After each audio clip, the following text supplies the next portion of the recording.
భవిష్యత్తులో మాదిగ ఉపకులాల హక్కులకు చట్టబద్ధత కల్పిస్తానని ముఖ్యమంత్రి రేవంత్ రెడ్డి అన్నారు. మీరు బాధ్యతతో ప్రవర్తిస్తే అనుకున్న న్యాయాన్ని చేయగలుగుతానని చెప్పుకొచ్చారు. హైదరాబాద్ హైటెక్ సిటీలోని శిల్పకళా వేదికలో ఏర్పాటు చేసిన మాదిగ ఎంప్లాయీస్ కోఆర్డినేషన్ కమిటీ కార్యక్రమంలో పాల్గొన్న సీఎం ఎస్సీ, ఎస్టీ, బీసీలకు సంక్షేమ ఫలాలు అందించాలనేదే ప్రభుత్వ లక్ష్యమన్నారు. ప్రగతి ప్రణాళికలో నిర్లక్ష్యంగా ఉండవద్దని అధికారులకు సూచించారు. గత ప్రభుత్వం ఈ జాతిని నిర్లక్ష్యానికి గురి చేసిందంటూ విమర్శలు గుప్పించారు. మీ సమస్యలు పరిష్కరించుకునేటప్పుడు అడ్డుకునేవారిని మీరే నిలువరించాలని ఉద్వేగపూరిత ప్రసంగాన్ని చేశారు. అంబేద్కర్ జయంతిలోపు మాదిగల సమస్యలు తీర్చేందుకు నిధులిస్తామని రేవంత్ రెడ్డి తెలిపారు. కార్యక్రమంలో సీఎంను మాదిగ కులాల నేతలు సన్మానించారు. కర్ణుడికి అవమానం జరిగినప్పుడు అండగా నిలబడ్డ మిత్రుడి కోసం సర్వం ఒడ్డి పోరాటం చేసిండు. చివరి ఊపిరి వరకు అండగా నిలబడ్డాడు. కొందరికి అది తప్పుగా, కొందరికి నచ్చకపోవచ్చు. కానీ కర్ణుడు మిత్రధర్మాన్ని నిర్వహించిండు. కొంతమందికి నచ్చొచ్చు, నచ్చకపోవచ్చు. కానీ మాదిగలను మిత్రులుగా భావించి అండగా నిలబడాలి అని నేను అండగా నిలబడ్డా.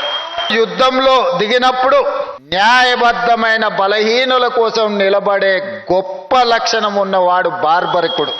ఈ వర్గీకరణలో కూడా న్యాయం మీ పక్కన ఉంది. మీరు బలహీనులు కాబట్టే మీ పక్కన నిలబడి కొట్లాడాలి అని మీ పక్కన నిలబడి ఈ సమస్యకు శాశ్వతమైన పరిష్కారం చూపించాలి అని ఒక ప్రయత్నం చేసిన మాదిగ ఉపకులాల వర్గీకరణను అమలు చేస్తున్న మొదటి రాష్ట్రంగా తెలంగాణ రాష్ట్రం ముందున్నదని, ఈ దేశంలో మొట్టమొదటి రాష్ట్రం మాదిగ ఉపకులాల వర్గీకరణను అమలు చేసి దేశానికి ఆదర్శంగా నిలబడ్డ ప్రజాపాలన ప్రగతి ప్రణాళిక కార్యక్రమం 99 రోజుల కార్యాచరణ కార్యక్రమాన్ని తీసుకున్నాం.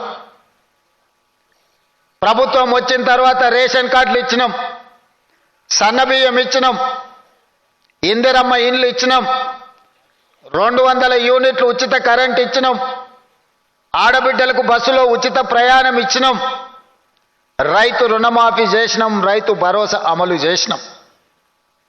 అందరికి వచ్చిందా రాలేదా అంటే నాకు తెలీదు. మీరిచ్చిన సమాచారమే నాకున్న సమాచారం. ఇవాళ మీ అందరికీ నా విజ్ఞప్తి ఒకటే, ఏ పేదవాడి కూడా నాకు రేషన్ కార్డు లేదు అని బాధపడొద్దు. ప్రతి పేదవాడికి, చివరి పేదవాడి వరకు రేషన్ కార్డు అందాలి అంటే మీరు కష్టపడి వాళ్ళకి అందించాలి. రేషన్ కార్డు కోసమైనా, సన్న బియ్యం కోసమైనా, ఇందిరమ్మ ఇల్లు కోసమైనా, 200 యూనిట్లు ఉచిత కరెంటు కోసమైనా ఎవరు ఎదురు చూస్తున్నారయ్యా అంటే అత్యధికంగా మీ జాతి బిడ్డలే ఎదురు చూస్తున్నారు. వాళ్ళకో వీళ్ళకో ఇతర ఆధారం ఉంది.